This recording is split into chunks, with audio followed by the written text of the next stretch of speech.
2 steps forward, 1 step back for the Bolts. They stave off a comeback and seal a 5-3 win over Columbus, but Anthony Cirelli did not finish the game as he missed the end of the second period and the entire third period for the Lightning.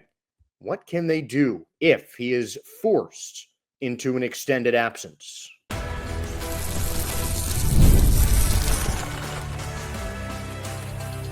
You're Locked On Lightning, your daily podcast on the Tampa Bay Lightning, part of the Locked On Podcast Network, your team every day. Josh Sperber here, thanking all of you for making Locked On Lightning your first listen every day. We're part of the Locked On Podcast Network, your team every day. And if your team is the Tampa Bay Lightning, then this is the show for you. Today's episode is brought to you by Bilt Rewards. Start earning points on rent you're already paying by going to joinbuilt.com/LockedOnNHL. And the Lightning were building on a really solid road trip. On the road, the Bolts took care of business in 3 of 4 games, and now they have won their last 3 games, a 5-3 victory over Columbus. Though the Lightning did score the first 4 goals. 3 in the second period. Nick Paul with a hand in most of them, a goal and 2 assists for Paul, and Jake Guentzel with another goal in his 7th consecutive game, giving him a goal and an assist. Brayden Point got the empty netter to steal it in the third, where the Lightning were outshot 17-7 by the Columbus Blue Jackets. And really, this is a tale of 2 games in one. Game 1, part 1 of this game were the first 2 periods where even John Cooper said that the Lightning played some of their best hockey this entire season. Defensively, they were great. And in those first 2 periods, and that's something that we have talked about throughout the week and something that the Lightning have really needed to work on. Their consistency, or inconsistency, I should say, did end up showing in just a torrid run by the Jackets in the middle of that third period. But after the Lightning fell to within 1, they clamped back down on defense. And Luke Glendening, who scored the opening goal in the game, had some thoughts on how strong the Lightning's defense has been in the last few games. We just haven't been giving up as many chances. And then, when you have a lead in the third, a lot of times the team that's down has to take chances, and we get opportunities from that. And we've been patient and waiting for that. And, I like the direction our game's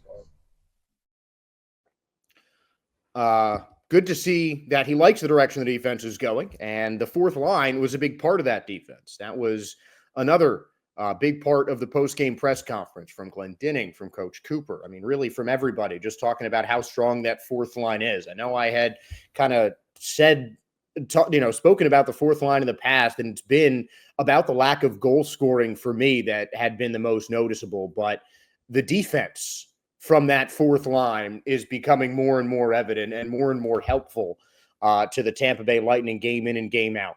Glendening is usually a guy who is in there to win faceoffs and play strong defense, but on a shot from Nick Perbix, he was in the right place at the right time, made a really nifty tap-in, just kind of turned his stick over and bounced the puck on the ice and into the net. A really smart goal from Glendening, his 2nd of the season. And the defense was good on that fourth line as well. But obviously offense, the story in a game that's 5-3, where in that third period, the Lightning came scarily close. It kind of reminded me of that run that the Lightning had against Toronto back in November. Similar story, ended up 4-3. And then an empty net goal, a bit more miraculous than Brayden Point's. This was just an easy run up the ice for a Point, but just another late torrid run that put the game in doubt for a second, and then the empty netter really sealed all doubt. The final 2 minutes of the game after the empty netter scored by Brayden Point was just a lot more relaxed, not as many chances, and seemed more in line from the way the Lightning started the game. J.J. Moser was still out for the Bolts last night, and he is considered week to week, unlikely to play as of now in St. Louis. We might have some more updates from practice a little bit later on, so stay tuned to our social media for that. But for the first two periods, it really didn't look like they needed J.J. Moser. And I was talking about it being a tale of two games in the one. The second game was really the third period because the Lightning took their foot off the gas, and Columbus absolutely did. They continued to push. They continued to frustrate the Lightning as they had, particularly when the Lightning were in Columbus back in November and suffered that 7-6 overtime loss. And just those pesky Blue Jackets that, kept creating turnovers and capitalizing on Lightning mistakes, they came to play in that third period when they were remarkably quiet. I mean, looking at the first two periods, it seemed like the Lightning had all of the goal-scoring chances. The Jackets barely were controlling the puck. They weren't getting a lot of good shots. And yeah, Vasilevsky made some nice saves, but it didn't look like he had to work too much for his saves until that third period, until things kind of got out of hand for a spell. But the Lightning, they still stuck with everything. They still, once they got to that 4-3 margin, once that power play goal was scored to put Columbus within one, they clamped down. Lightning completely clamped down on defense and took the Blue Jackets back out of the game like they had been for the other, 50 or so minutes of the contest. It was a contest that the final score does not show how dominant this game was by the Lightning. Just a slip, really, just those mistakes in the third period stopped them from maybe even having a shutout. I mean, it was, I think, with the amount of penalties that the Lightning took, the Blue Jackets scored 1 goal on 5 power plays, the Lightning with 1 on 2 power plays. But, giving up 5 power plays in a game is not ideal. But the Lightning, for the most part, were able to clamp down and kept that solid penalty kill going. And you could tell that they missed Anthony Cirelli in that third period. He was on the rest of the power plays, pretty much he was there. The final 2 from Columbus, Cirelli was off for, the one at the end of the second period and the one that yielded the goal with about 6 minutes left in the third period are the 2 that Cirelli missed. And it was a lot less evident in that first of the aforementioned power plays, but it just, the fluid forward movement, the defense, the ability to just keep the puck away from the Blue Jackets was not there. And there were points in some of the other power plays where it was basically Cirelli just, just handling the puck in his own zone by himself while the Blue Jackets changed lines. The first 3 power plays, especially for Tampa, the fourth one was solid too, but I mean, just the amount of open time and space that Lightning had with a puck while shorthanded and just continuing to keep it away from Columbus was great. I mean, some of their best power plays started the game, but, mistakes and John Cooper, in not so many words, and he didn't directly say this, but essentially was just talking about how the 2 of the 3 goals the Lightning allowed were on their own mistakes. And then the one that Columbus really earned was on that power play. And it might have been different if Cirelli had been out there. Cooper did not comment on Cirelli's status after the game. He left with under 3 minutes left in the second period and did not return. Again, we'll try to have updates on practice, at practice later today.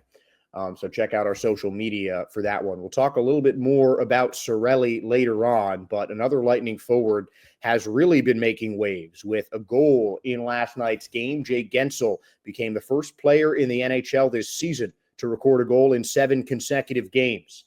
The goal streak that Guentzel was tied with before he scored his 7th goal in as many games, scored a goal for his 7th game in a row. He was tied with Anthony Cirelli, who had a 6-game goal streak back in November. Again, we'll try to talk more about Cirelli's injury a little bit later, but right now we're going to talk about Jay Guentzel, a huge move in the offseason, a big trade. He got a big contract, and as far as I can see, he is earning every single penny. Is Jake Guentzel the next great Lightning forward.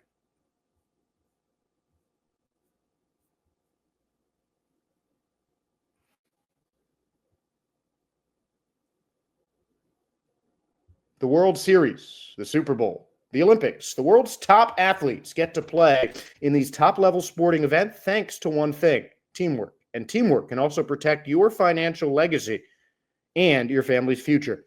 SelectQuote's licensed insurance agents are the perfect teammates when shopping for customized, affordable life insurance. They can find you in the right policy to keep your financial legacy safely in your family's end zone. SelectQuote is one of America's leading insurance brokers with nearly 40 years of experience, helping over 2 million customers find over $700 billion in coverage since 1985. Other life insurance brokers offer impersonal, one-size-fits-all policies that may cost you more and cover you less, while SelectQuote's licensed insurance agents work for you to tailor a life insurance policy for your individual needs in as little as 15 minutes. And these policies are more affordable than you think. You could get coverage for up to $1 million for as little as $20 per month. Head to SelectQuote.com, and a licensed insurance agent will call you right back with the right policy for your life and your budget. SelectQuote. They shop, you save. So get the right life insurance for you for less at SelectQuote.com/LockedOnNHL. Just go to SelectQuote.com/LockedOnNHL today to get started. That's SelectQuote.com/LockedOnNHL. They shop, you save.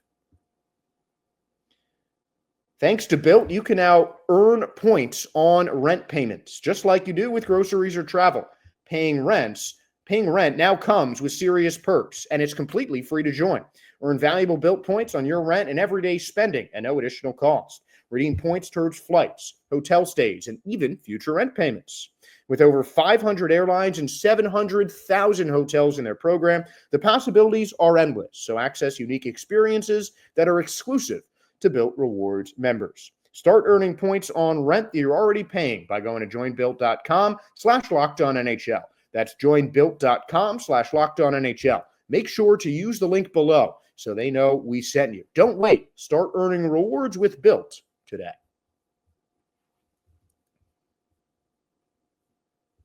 Josh Sperber back with you, and we're going to talk about Jake Guentzel. And he has been a pretty popular topic of conversation for Lightning fans lately, and no surprise. He has been excellent since joining the Lightning in this offseason via a trade, just a third-round pick for Guentzel, which I think is going to come back to haunt Carolina Hurricane fans.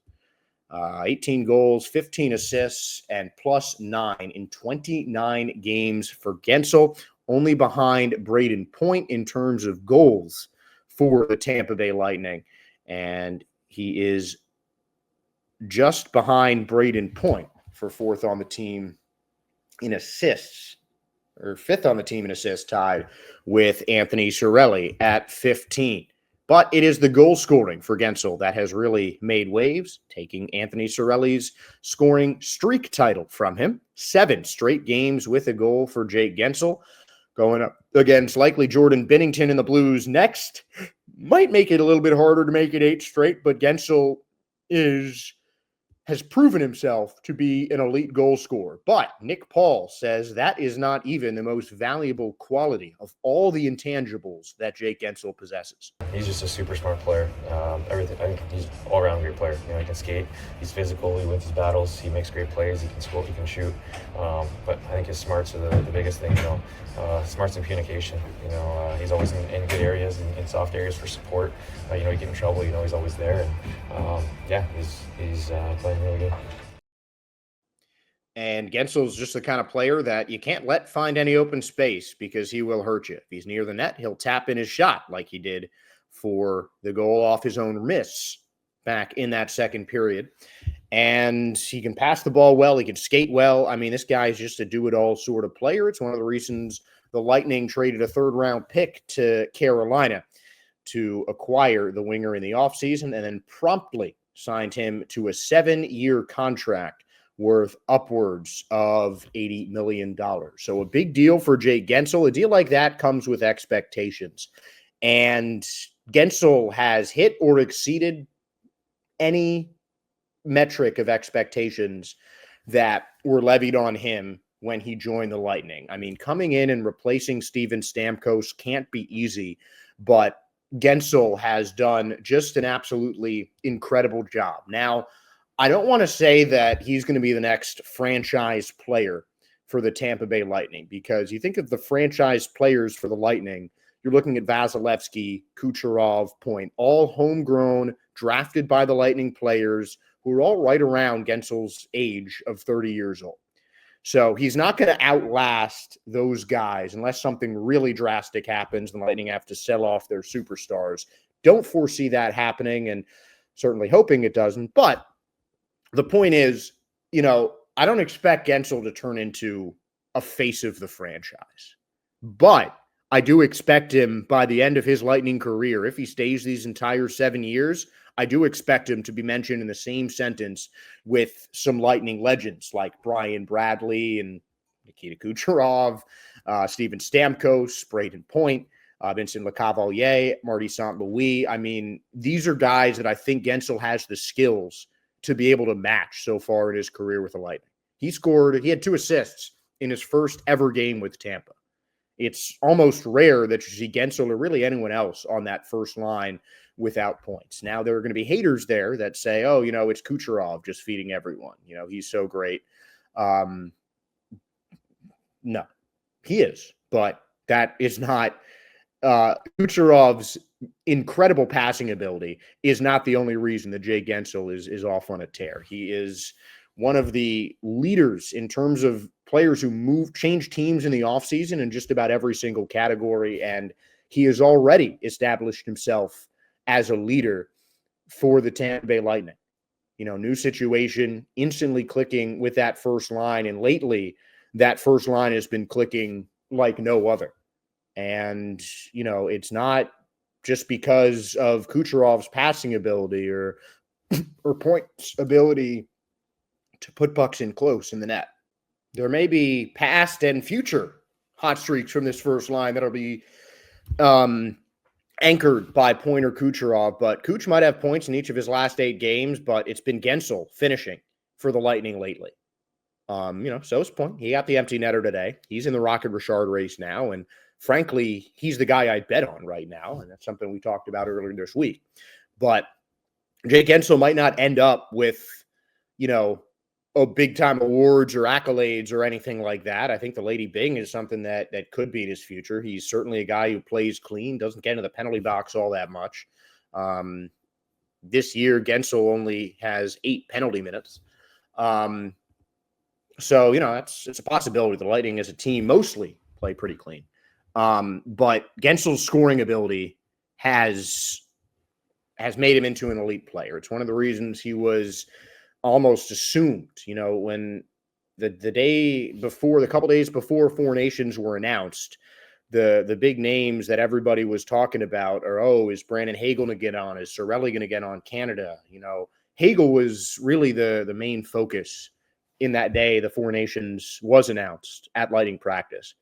Point and Hedman had already been selected, and I don't think there was ever a doubt Guentzel was going to make Team USA. And there certainly might have been doubts about Guentzel coming in, third team in less than a year. And no one really knew how he would adjust, but he has adapted so well to the Lightning system and has already become a key offensive player. So he might not end up with his name in the rafters one day.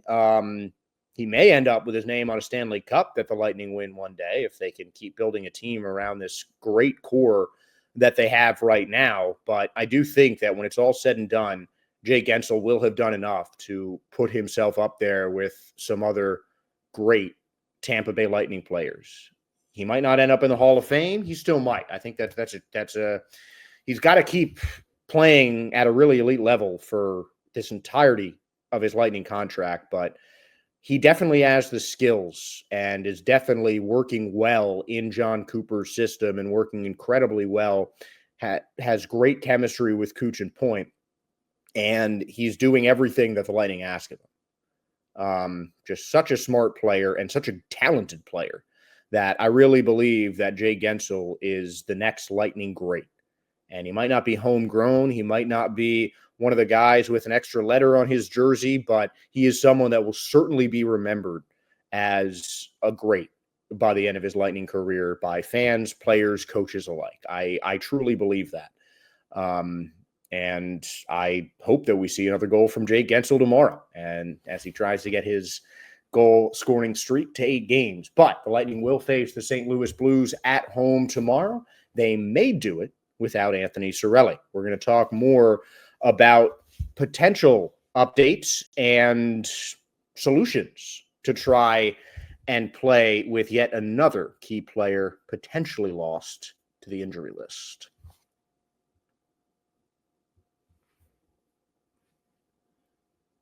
If you love sports, you're going to love Prize Picks. It's the best place to turn your sports knowledge into real money. Whether it's hockey, football, or any of your favorite sports, Prize Picks makes it easy to get in on the action. And you can now win up to 1,000 times your money on Prize Picks. Plus, this holiday season, they're giving away $30 million or more in rewards during Picksmas and offering 2 free picks in this month of December. And when your picks hits, Prize Picks makes it easy to catch out, so you can get your money in as fast as 15 minutes. Download the app today and use the code LOCKEDONNHL to get $50 instantly after you play your first $5 lineup. That's right, $50 instantly. If you use the code LOCKEDONNHL, it's on your screen below. Prize Picks, run your game. And Tampa Bay Lightning are running back to practice today. They'll be running back to Amalie Arena for another game on Thursday against the St. Louis Blues. Unfortunately, the Lightning might have to play that game without Anthony Cirelli, who has been a key cog in the Tampa Bay Lightning offense and defense. He has been one of the best players on the penalty kill, and he is in the midst of what is shaping up to be his best season as a professional hockey player. But according to Lightning reporter Gabby Shirley, he left with about 2 minutes and 45 seconds in the second period, went back to the locker room, and did not come back out on the bench for the third period. Anthony Cirelli did not record a point and played a total of 18 minutes on 20 shifts. John Cooper did not comment on Cirelli's injury status. I don't think he was asked about it after the game, actually, but there were no updates on Cirelli's injury after the game. So we don't really know how serious it is. So this is all just a pretty hypothetical segment of what the Lightning might have to do. You know, we'll again check out our X account, LO_Lightning. We'll have updates from practice on Cirelli's injury status. And if there are any other questions about the Lightning, I'll try to answer those for you guys on our X account. But Cirelli has just been so crucial to the Lightning this season, and losing him would be difficult. You know, we talked about earlier how that those last two power plays just didn't seem to click as well as the ones with Cirelli did. And not having his defense on the ice hurt. Definitely hurt the Lightning in the last couple minutes. And there's also his chemistry with Brandon Hagel, which is exceptional and makes them honestly one of the best center and wing duos, I think, in the league, just because of how well they play together. But another Lightning center had a great game. Nick Paul had a goal and 2 assists, and he is a guy that has moved up and down the Lightning lines with ease this season and could be a solution to go up to that second line if Anthony Cirelli is forced to miss Thursday's game. John Cooper commented on Paul's performance on Tuesday. He was the best player on the ice for us tonight, from start to finish. He's a big piece for us. He fills a lot of holes, does a lot of jobs, and it was evident again tonight. And that was, of course, in reference to Nick Paul, though the same things can, I think, be said about Anthony Cirelli. Paul is still a a solid two-way forward who, honestly, I believe without his poorly timed injury, might not have been a lock, but certainly would have been in consideration to play for Team Canada in the Four Nations tournament. But I think he is the easy choice to replace Cirelli on that second line. Though the lines tonight I thought were great.